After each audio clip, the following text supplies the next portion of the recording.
దేవుడు ఆదాముని చేశాడు. ఆదాముని చేసి ప్రక్కటెముకను తీసి హవ్వమ్మను చేశాడు.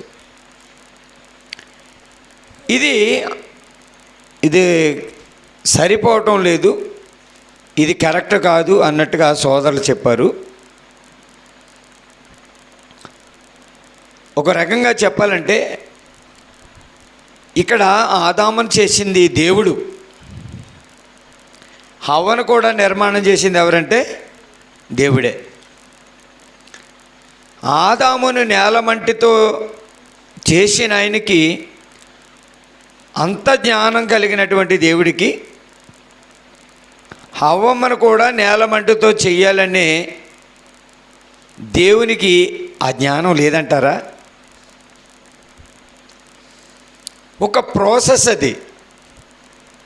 ఏమండి, ఇప్పుడు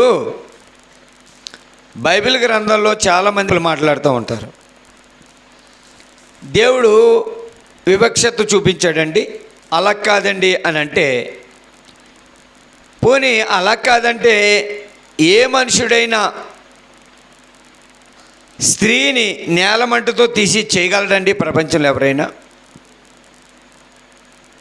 దేవుడు ప్రక్కడెంపుకుని తీసి చేశాడండి, అది వివక్షత అంటున్నారు. పోనీ నేలమంటతో స్త్రీని నిర్మాణం చేయగలరు ఎవరైనా ప్రపంచంలో? చేయలేరు కదండి.